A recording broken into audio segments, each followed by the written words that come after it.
Chateau Last Priest of Euros. Yep, I already viewed that.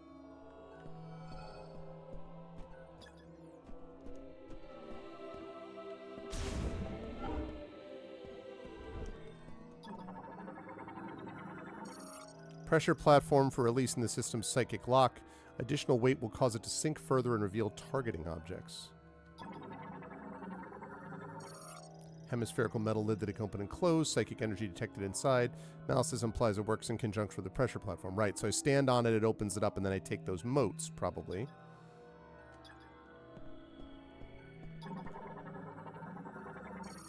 Psychic lock linked to the triple target. Simultaneous exposure of all 3 targets to psychic energy will release the lock. Okay, so if I stand on here...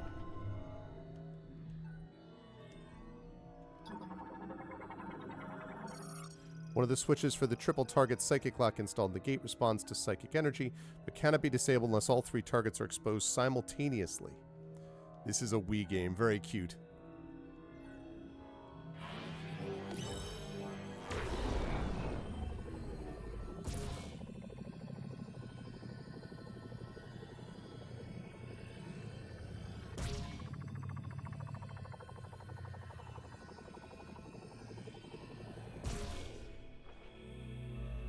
Huzzah! Kaboom! Here we are.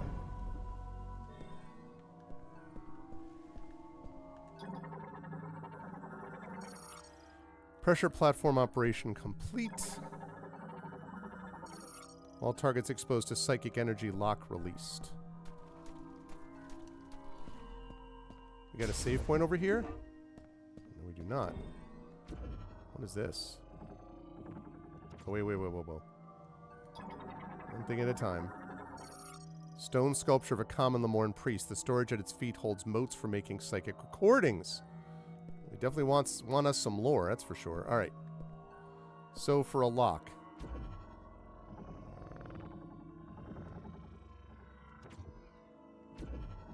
Oh, wait.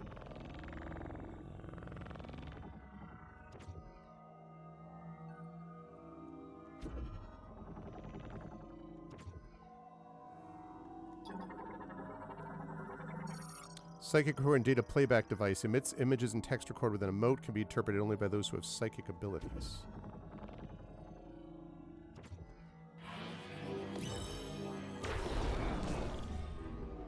That's not it.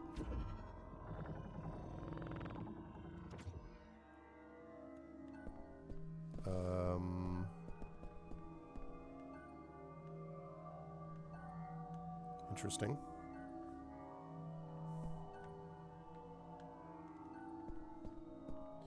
Well, it's a Switch 1 game, Dragon.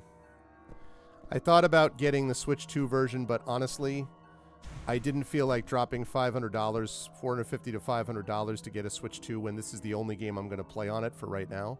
Maybe down the line I might get a Switch 2, depending on other games that are released for it. So, in the meantime, I felt better spending $60 than $500. I think it still looks pretty good. But yeah, it's not perfect. I think Wii game is a little strong, though.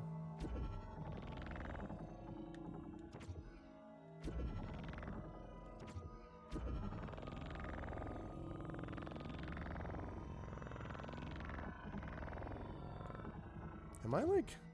Am I trying to activate more motes? Yeah, that's kind of what I thought. Am I trying to activate more motes?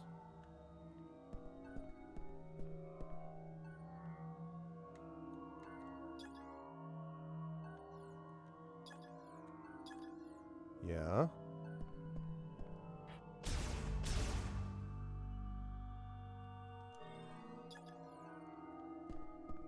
How do I...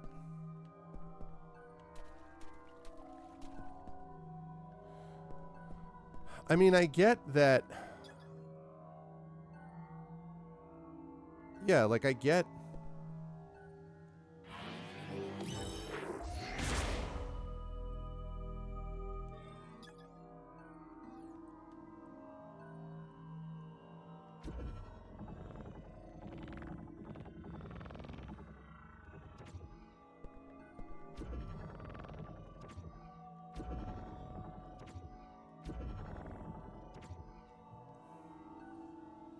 I'm not following. Don't fully get it. If I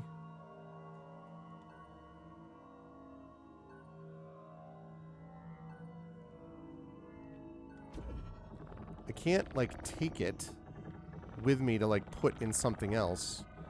So it has to be something involving this, I guess? But...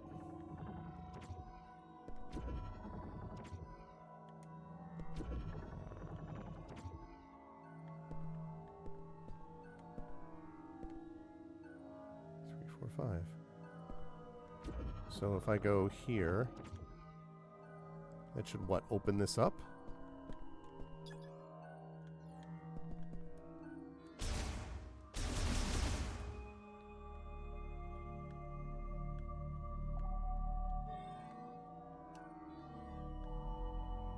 I'm a little confused about this.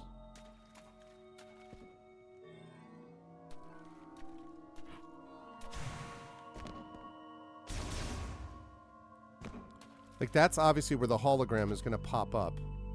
So... I mean, I don't know whether I have to find... That's what I was thinking. Yeah, I thought that, Dragon. But I thought if you've got 1, 2, 3, 4, 5, so yeah... But then it doesn't seem to do anything different. Because, like, that's where the moat would come from.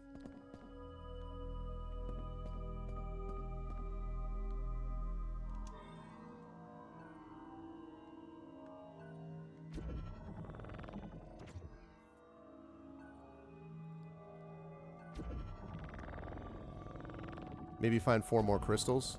Yeah, I don't know. That is another question. This reminds me a little bit of Jedi Fallen Order, by the way, these sections. Hey, Atero, without spoiling it for me, do I have what I need to open this thing or not? You can just tell me that part. Like, do I have what I need or no?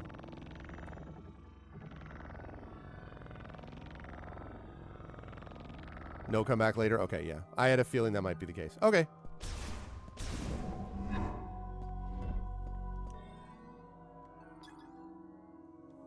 Ooh, okay.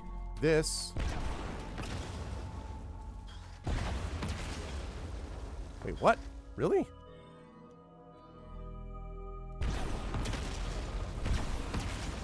Really? Oh, okay.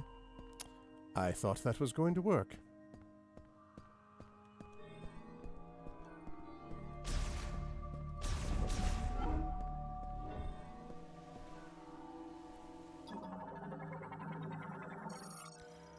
Stone sculpture of a Lamorne priest bears an inscription that translates to Van Koon and includes a description of the individual. Cancun, inventor of the mode-operated psychic lock. In accordance with the prophecy of the Chosen One, he built the shrines now hidden throughout Soul Valley, filling each with its moat-related devices.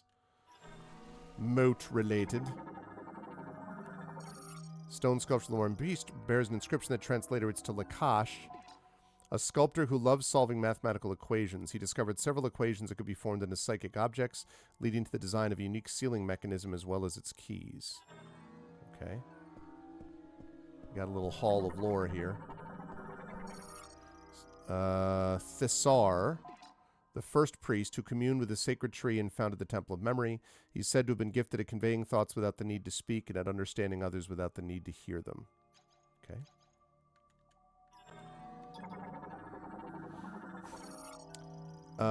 Shay, the only female member of the Lamorne priesthood and the first to understand the structure of space and time.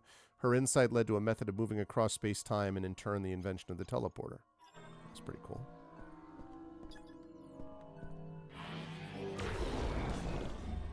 That's not what I meant to do.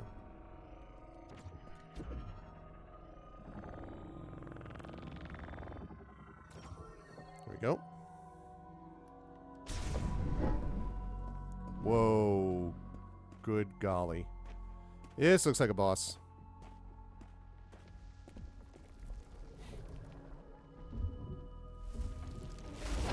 Yep.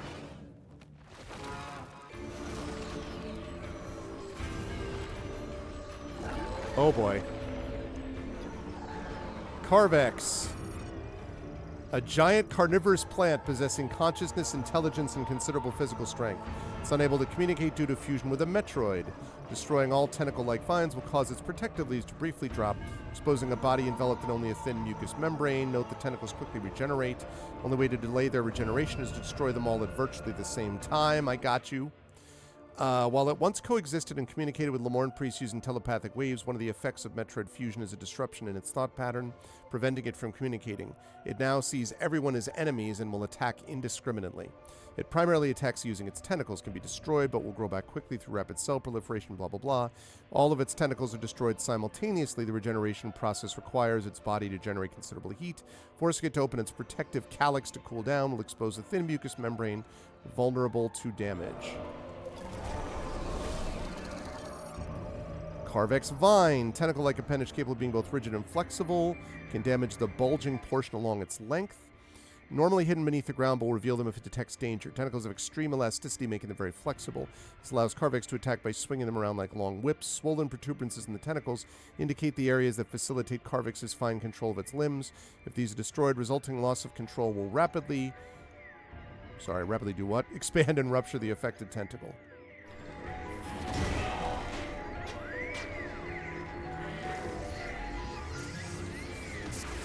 Wait, what?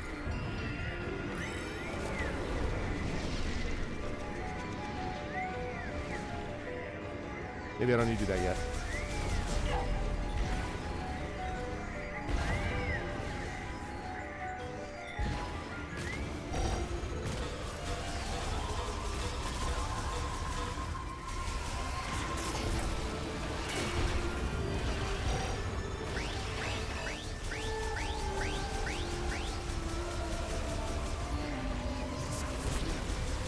Okay, that was pretty good. Could have done without that, though.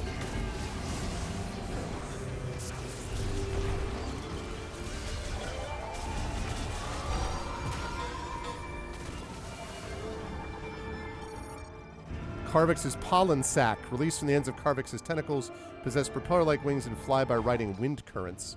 Capable of ejecting pouch-like pollen sacs at will, they have 4 wings that function like propellers, allowing them to... No, Metroid is controlling it, is what it means, I think. When a pollen sac lands on a target, the sac will rupture, causing damage. Indicates the sacs primarily serve as a means of attack rather than a means of pollination, yeah, apparently. Ow.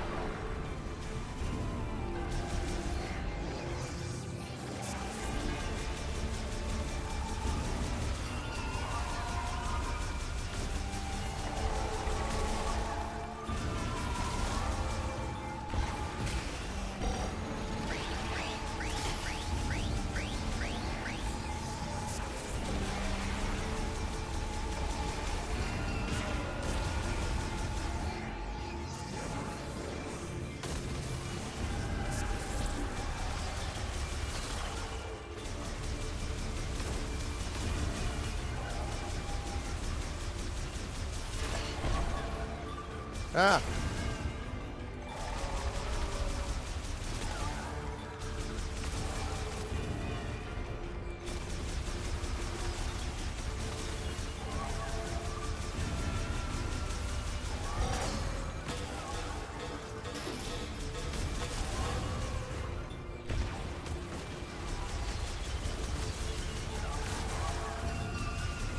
I need missiles.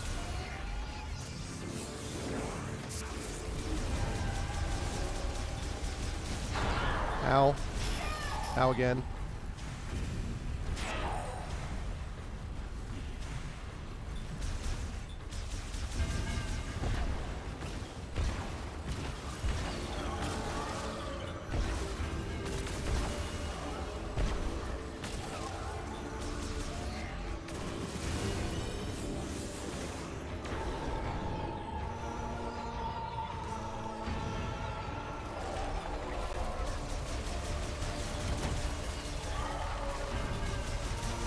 I'm not totally understanding what to do with these. Oh, I see. I have to. Okay. Okay.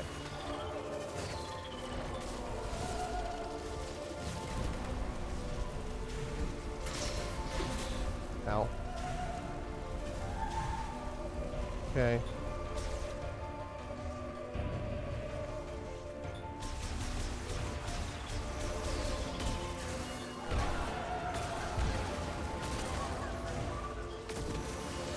Ah, god damn it. Okay, I think I get it. I think I get it. I have to destroy these and leave them open. Ow.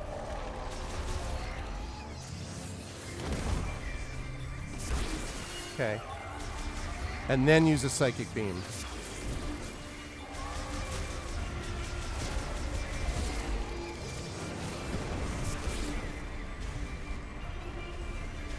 Okay.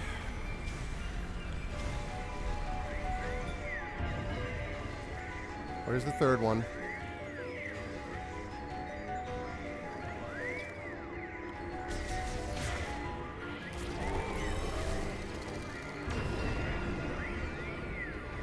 Okay, now.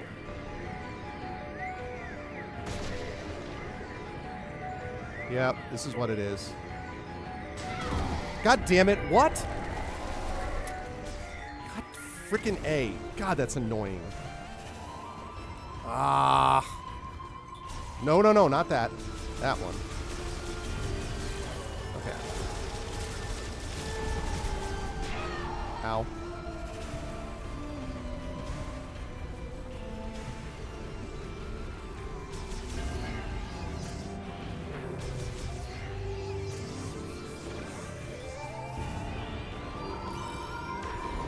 Okay, now.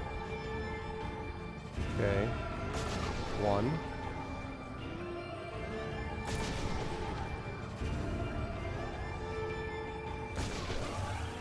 Aha!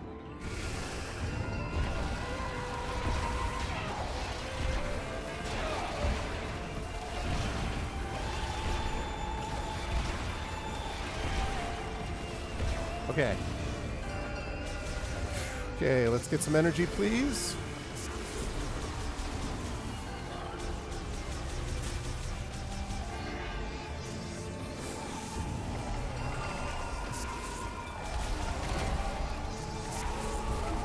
Ow. The frick.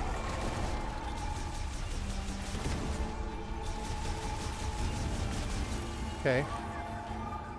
Now this other guy.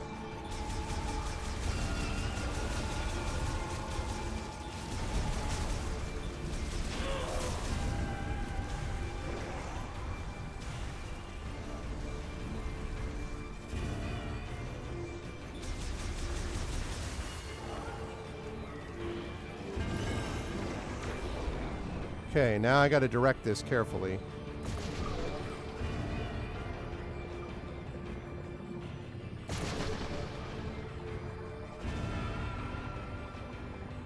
Okay.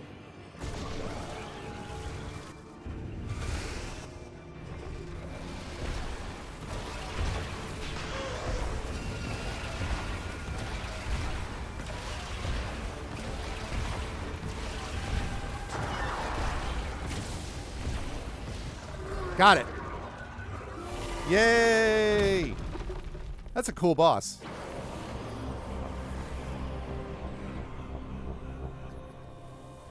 Hello, I apologize. Unreservedly.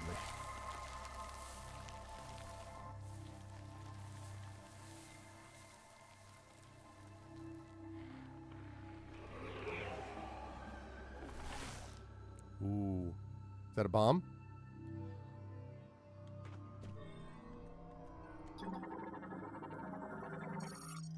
Psychic bomb. Someone set us up the psychic bomb. Totally is the Great Fairy, just without the fairy. A Metroid, I think, often is portrayed more as like a parasite than a symbiote, I think. Psychic bomb. Okay, usable only in Morph Ball mode. Up to 3 can be placed at a time. Blast of Psychic Bombs damages objects and enemies. Can be used to form a bomb. Jump can be given Psychic mode properties. Okay.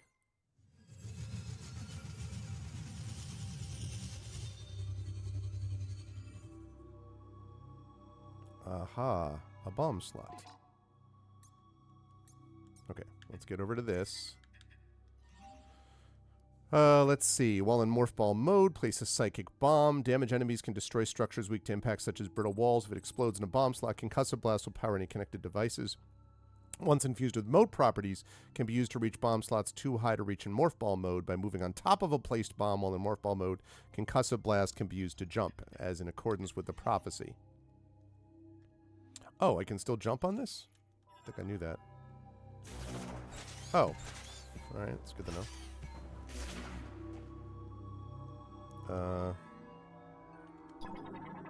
That was kind of a cool boss. Bomb slot for operating the sacred shrine. Impact of a psychic bomb detonation inside the slot moves the pedestal. Gazing at the Lamorne statue while on the pedestal then activates the shrine. Teleports the chosen one to an alternate dimension that houses a teleporter key activated by gazing at the statue's forehead. Single-use teleporters prepared by the last priest as a way to access the alternate dimension where the teleporter keys are kept. While not in use, the shrines themselves are also placed in an extra-dimensional space, though they are linked to each key guardian in such a way they can be summoned to them at will. Key guardians will summon their shrine only for the chosen one. However, if their body were to die and their consciousness dissipate, shrine will appear on its own. What if I did both?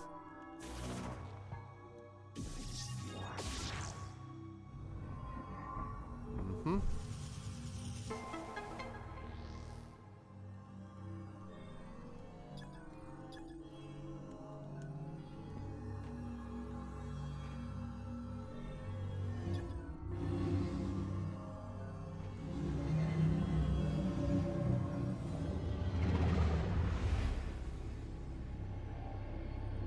Aha. The first key. One down, 4 to go. Master teleporter key acquired. One of the keys required to activate the master teleporter in Chrono Tower. A total of 5 keys must be collected.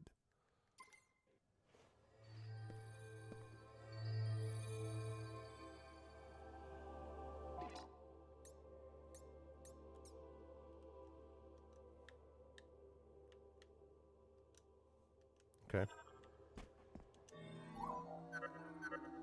Samus, do you copy? Oh my god, yes. Booyah!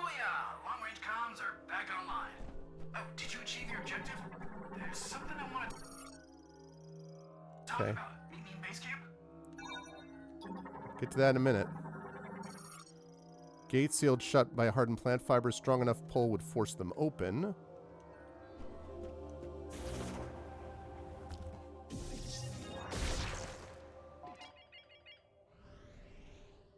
Yeah, that's fine. I gotta get back there anyway and save it.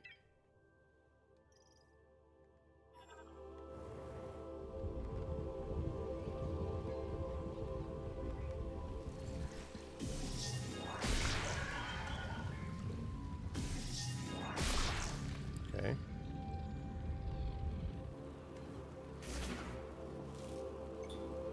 Ooh.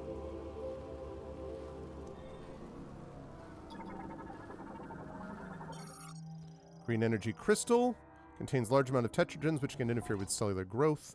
Silicon dioxide that's crystallized with a large amount of green energy ions. They are broken relatively easily, either by a strong impact or using firearms. Although very little green energy occurs naturally in the geologic record, green energy showers have made it very common throughout Soul Valley. Extracting energy from green energy crystals can only be done using the device in the altar at the Temple of Memory. Green energy extracted here is then sent to the sacred tree, where it is consumed to grow memory fruit, which is not quite as bad as unobtainium, but here to tell you.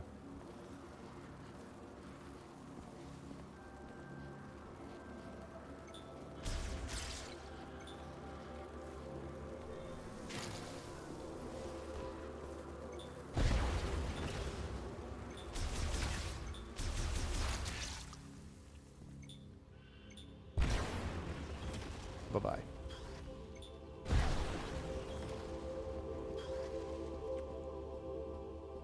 Okay. Kaboom.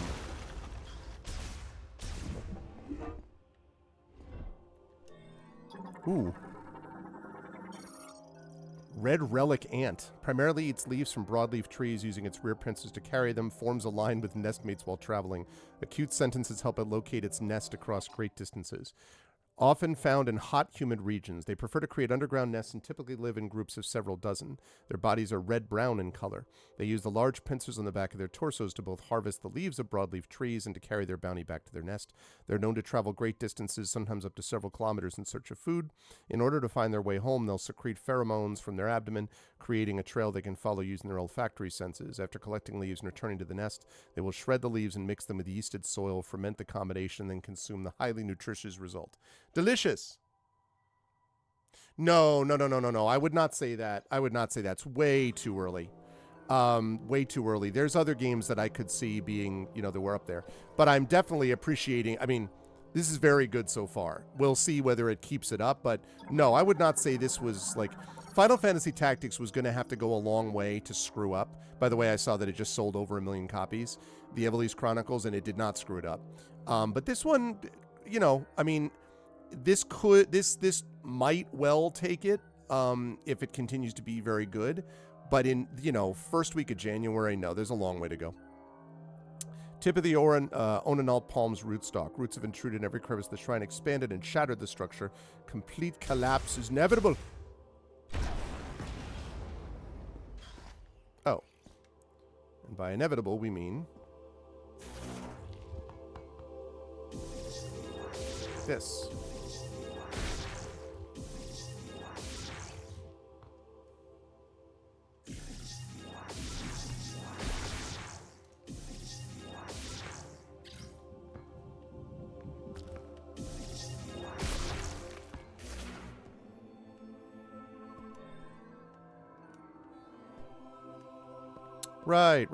Right. And then here is the Altar of Legacy, and then, okay, good. I'm going the right way.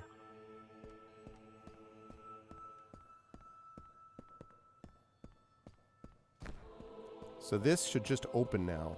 Nope. So I do have to shoot it. Okay.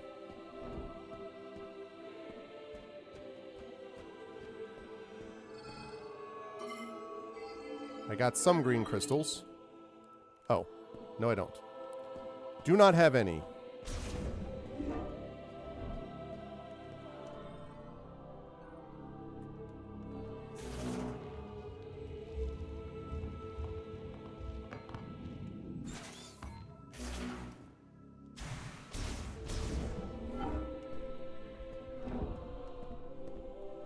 Okay, and we're back at base. Man, they did not design these for humans. Okay, finish up your combo quick, Mackenzie. Miles. You are sneaky quiet, you know that? Hey, I'm glad you're back. That data you gave me earlier is really coming in handy. I've been able to translate the Lemorn language. This planet, Viros, doesn't appear on any of the known star charts. Of course it doesn't. Might as well be a ghost. I tried sending out a distress signal, but there is no activity in this sector. It is eerily quiet. We could be anywhere. Great. Or we could be nowhere. According to these maps, we shouldn't even be here. From what I gather, the only way off this planet is to retrieve 5 teleporter keys. I already got one. Now, I'll do some digging to see if there's any way I can support you. Now that our comms are working, we should be able to share data. I can provide you with intel from here. What do you say? Teammates? Excellent. She's... Stay safe out there, Samus. It would be great if she was like... Be here if you need me. Just like one big, like, shaking of the head, like, no. Okay. Right. Let's get... Let me just do this one.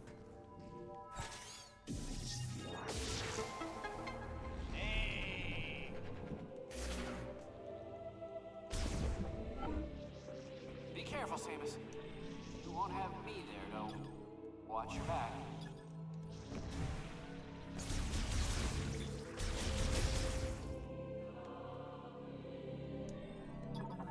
Okay. Storage locker made of extremely durable steel, making it a custom steel, making impervious to powerful weapons. Will open if a current is passed to the electrodes at both ends. The electrodes.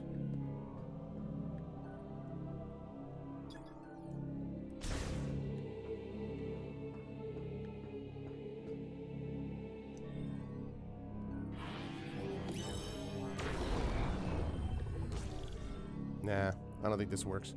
Okay, great. Well, I'm not going to do this now because I got to go set up for the next stream. So, I'm going to go save it. So far, very cool, though. 2 fun bosses. I'm definitely getting used to the aiming. I was worried about that the aiming was going to be a problem, but I think it'll be okay. I think I've more or less figured it out. So far, very much enjoying. The exploration is on point. Very traditional Metroid Prime-ish so far. Like, nothing that I'm like, wow, I've never seen this before. But very, very cool for the most part, I would say. And, yeah, I am... So far, I am digging it. I am looking forward to seeing what this game has in store over time. But right now, what I'm looking forward to is rising up on out and heading on over to GOG.com for 4 p.m. Eastern. I must add you. I must add you where? What do you mean?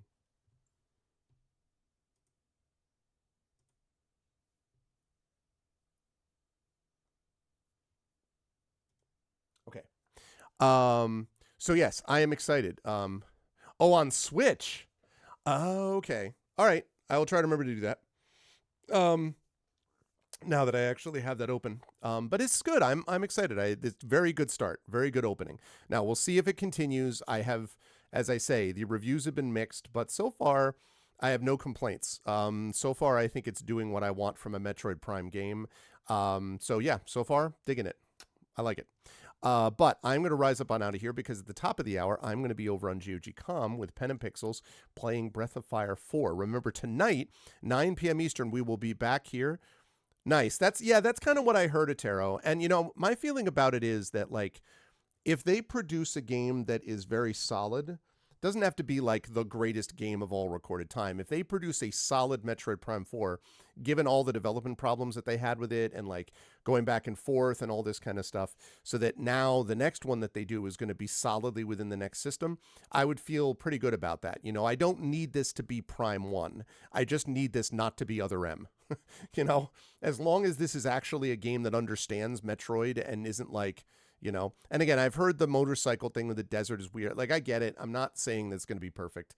But I think basically Other M, I mean, that's a low bar to clear, right? But my feeling is that I want to make sure that it's a game that is in that feeling. And honestly, you know, I think it was like a 14, 15, something. I don't remember. It's been like well over a decade since Metroid Prime 3. So I'm excited to play this and see how things happen. So we will see how Retro Studio does with it. I am looking forward to it. But going to head over to Breath of Fire 4, and then tonight I will be back here at 9 p.m. Eastern with your vocalists doing our we'll have a full crew tonight doing Citizen Sleeper 2. So more space today. That's why I was wearing my Mandalorian shirt as appropriate, I think, for Metroid and also appropriate for tonight. So I will see you back there for that. But until then, thank you all for being here. If you like what you saw and heard, I hope you will follow the channel. 2007, so it's been 18 years. Jeez. I was still 5 years away from streaming. I didn't even start streaming until 2012. And my daughter was not even born till the year after that. Wow. My daughter, who's now, you know, applying to colleges. Good God. Anyway, wow, that's crazy. I didn't know it was 2007. So if you like what you saw and heard, please follow the channel. Please check out our YouTube at !ArvTube, Discord !ArvCord, Twitter, Blue Sky is !ArvSky, website arvanelleron.com, financially !ArvTreon. That's that Patreon sitting right over there. Please do that because we're really trying to build that back up into triple digits. You can get unique stuff there. You can also get unique stuff by subbing to the channel, so please do that, as a couple of you did today. Thank you for that. Get those custom sub badges and emotes to use here, there, and everywhere across Twitch. On the publishing front, Icarus is my graphic novel from Athos Arts. Library is Tales and Tomes, The Forbidden Library. That's my 5e adventure and sourcebook from Alligator Alley Entertainment. And Greyshade, that's my Greyshade IP. Greyshade, Renegade, and Heretic, the Grey Assassin trilogy, critically acclaimed, award-winning. You can get those at that link from Athos Arts. You can also pre-order, or not pre-order, you can get right now the first 2 audiobooks, Greyshade and Renegade, narrated by our very own Trent Sparks. Heretic should be out probably in about a month, I would think. I am listening to the final 2 chapters before, like 3 chapters before I give my feedback to Tren on those. So Tren's done a wonderful job. I can't wait for you to hear them. And last but certainly not least, you can pre-order Gray Shade, the tabletop role-playing game designed by our very own Brandon O'Brien, The Rising Tides, coming to you from Alligator Alley Entertainment in a couple of months. You can pre-order that at that link, that Gray Shade, exclamation point Gray Shade link as well. Otherwise, as always, exclamation point BLM, Black Lives Matter, important to affirm and assert the significance and importance of Black lives. Exclamation point Help Now, the World Health Organization page on suicide prevention. Important to reach out to others when you need help and reach out to others when they need help as well. And exclamation point Ukraine, UKRAINE, to help the people of Ukraine as they fight back against an illegal and illegitimate war with bravery and courage. And we send the message we'll do so for others in that situation in the future. Thank you to my wonderful mods. Thanks to Dragon Spear, Prince Justin, Triffity, Mats tonight for being amazing, best mods in the business. Thank you as well to my Patreon supporters and subscribers, Dragon, Triffid, Prince Justin. Thank you to Nonstop, to Echo Alpha X5, Imaginary Exponent, and his Terma. Thank you to Atero as always. Thank you to Big Boss. What's up, Big Boss? Thank you to Balin. Thank you to Darth Sisu. Hello, Darth Sisu. Thank you to Geister. Always a pleasure, Geister. Thank you to Jagtress. Thank you to Caro. Good to see you, Caro. Thank you to Porquito Show. Good to see you, Porquito.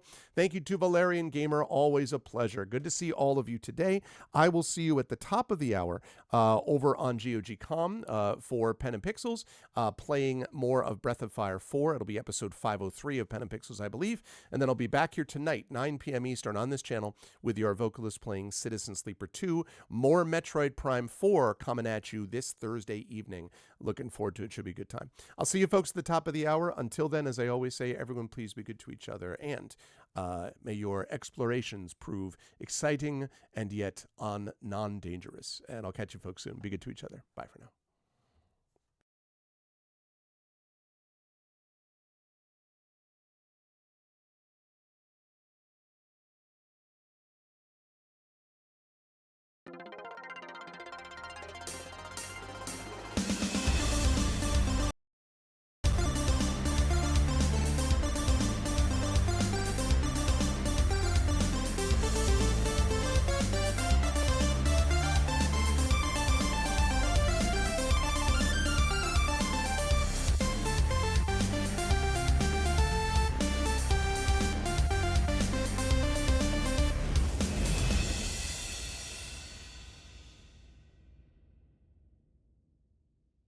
Honk.